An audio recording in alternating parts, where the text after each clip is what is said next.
No vot, istume me siin Stigoga, käisime lõunal. Stigo on siis, kelleks ennast nimetaksid?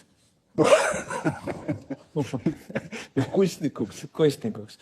Istume siin siis kunstnik Stigoga ja mõtlesime, et jagaks ühte lugu. Mina mõtlesin ja kuna ma tean, et Stigol on väga hea tood ja ta oskab väga hästi lugusid rääkida, siis Stigo räägib ühe loo.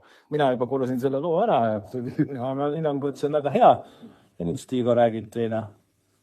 No, tõepoolest juhtus selline lugu, et tegin ühe toreda ürituse ja seal oli üks väga hea sõber, tuli mul appi. No seal pidi, tema tuli nii-öelda seda organiseerima sinna ja siis leppisime ka kokku tasu osas, mis ta siis sai sellest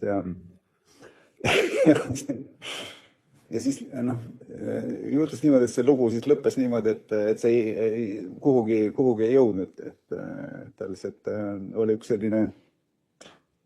selline väike töö, mida siis tuli teha ja ka sellest edasi ei saanud seda lootust, mida me pidime temast saama ja siis tore sõber helistas mulle ja rääkisime sellest veel ja pakkus ennast ka järgmiseks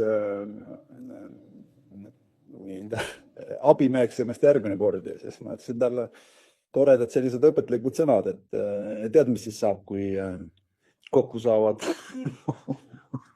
natuke kokku saavad kogemustega mees ja rahaga mees. No mis siis saab? Ma ütlesin, siis saab niimoodi, et kogemustega mees lahkub rahaga ja rahaga mees lahkub kogemusega. Minust hea õpetlik lugu ju. Et võtke see naersime mõlemad südamest. Mõtlengi, et hea õpetlik lugu minu arust.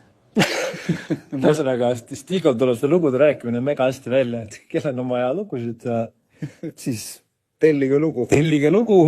Stigo tuleb elust enesest. No mina olen ikka absurdseid lugusid kuulanud, et on lihtsalt nagu krampides ja see on nii, et on nagu siiamaani krampides. Aga mõnda lugu ei saa avalikult rääkida, et siis need lood jäävad teiseks korraks. Nii et privaatses ruugis. jah, tulge kuulake lugu.